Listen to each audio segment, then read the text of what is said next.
Well, first, it's lovely to meet you all three. I was just wondering, with Curmudgeons, of course it's based originally on a stage play. Yes. I was wondering how this came to be a short movie. What was the process like in that regard? Well, about three years ago, so we went to see this play. Lucy's in a theater company in New York, the Ensemble Studio Theater, and we went to see a one-act play that this friend of hers wrote, Joshua Conkle. And I had actually an old friend of mine, David Margulies, who's in Curmudgeons, our movie, who was playing the part. And we just so loved it. It was so much fun. And Lucy said on the way out, I think she said, I think this would really make a great movie, a little movie. So that's where it started. That was a few years ago. Yeah, and then about early last summer, I asked Josh if he wanted to make it into a screenplay, and we read it, and we were just like, we have to do this, you know, and it was really a labor of love, and so proud of it, and it was all of our friends, you know, contributed to it, and yeah, and we all got to work together. We've all wanted to work together, so it was a great experience. I mean, as you said, of course, it's a real family affair, but do you find that when working with family, there's kind of no filter? You can kind of say, if you've ever got some sort of constructive feedback, anything you want to say to anyone, you don't have to worry about offending them. That must be quite No, that's a good thing. It's a great thing, because, you know, we get to, like, be really honest with each other, and we're always critiquing each other's work and, you know, giving each other notes and, you know, telling each other what we like about everything. And yeah, mostly that, but... Just say a lot of cut to the chase. Yeah, cut to the chase notes, and we get it, and we can do that for each other. Yeah. Lucy and Jay, I mean, do you feel you were always inspired to get into this industry from a young age because of your kind of father's enthusiasm for this craft?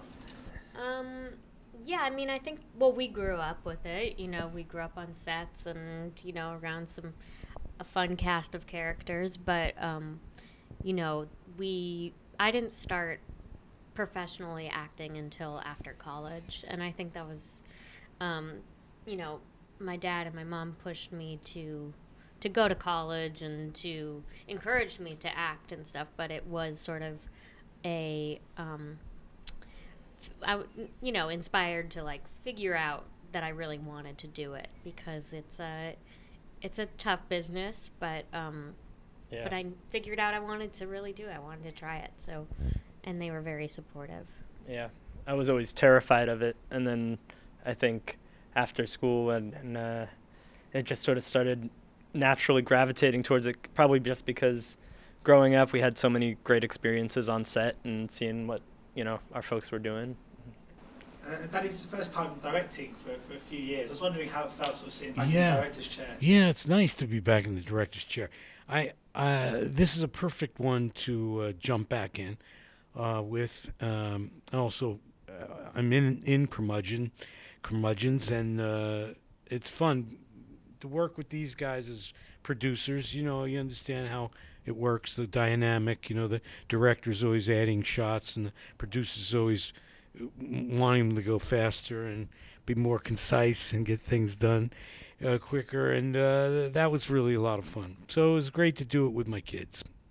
One of the things I love about this film is this notion that the sort of older you get, the more you can just say, you know, like you can kind of get away with saying whatever you want at a certain age. I was wondering, you know, Danny, have you sort of found, recently, have you found it to be the case? You found it to be quite liberating? I think it's like you can say it because you can feel that, you know, I'm 70, 71 years old. I can do anything and say anything I want. You're not going to get away with it, and that's the thing, always. But it's still something that is a little bit liberating, yeah.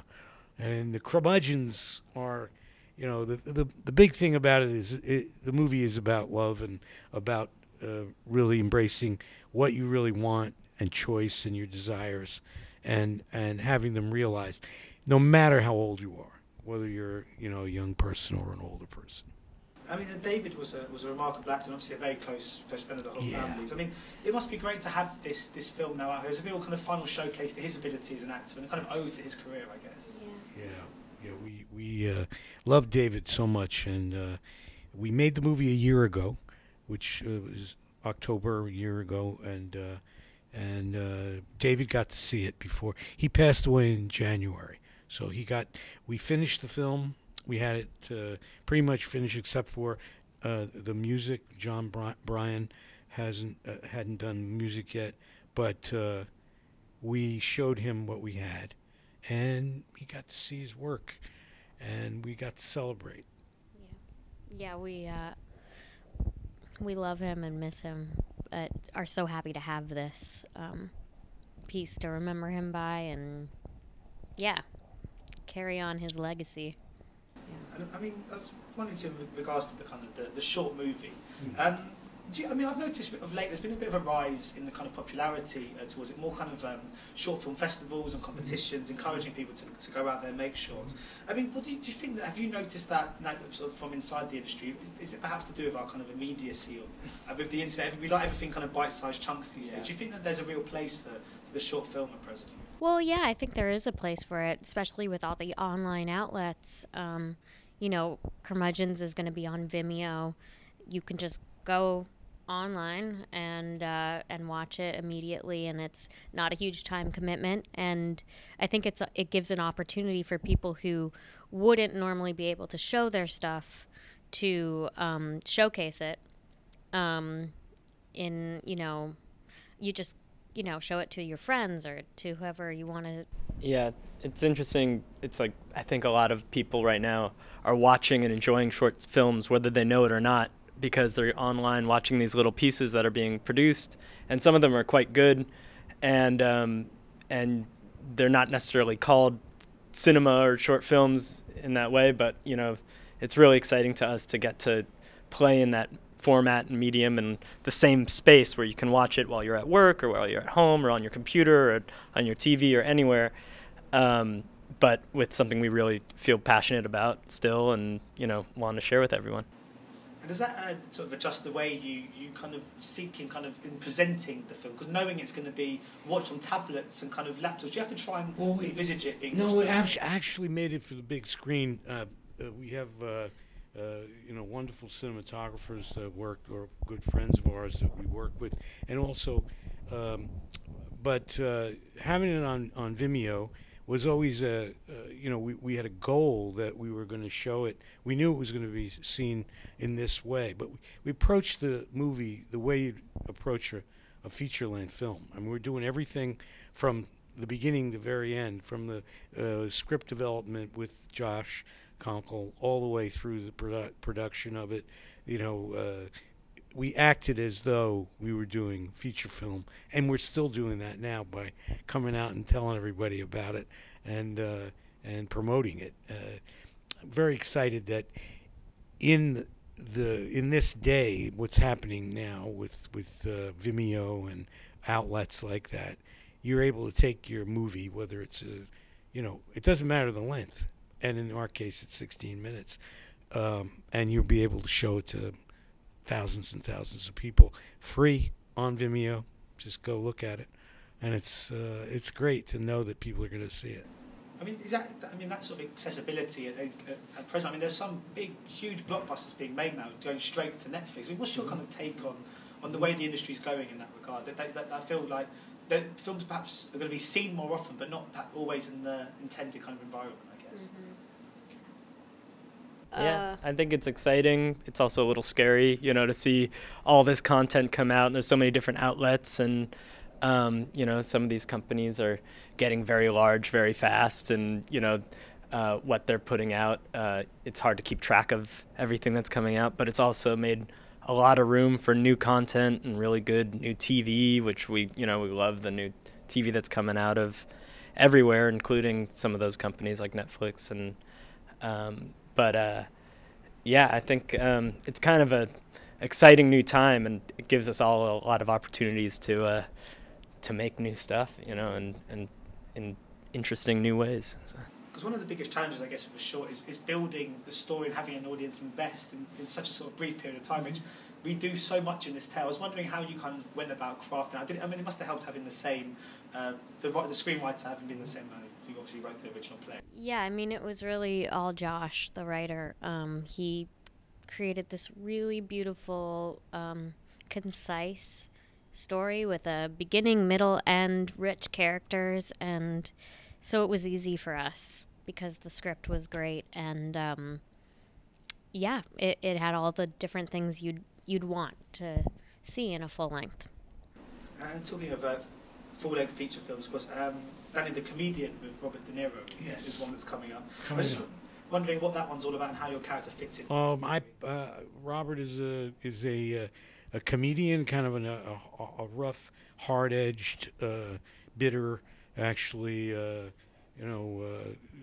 guy who's not very happy with his career, but he's very funny and he's very biting.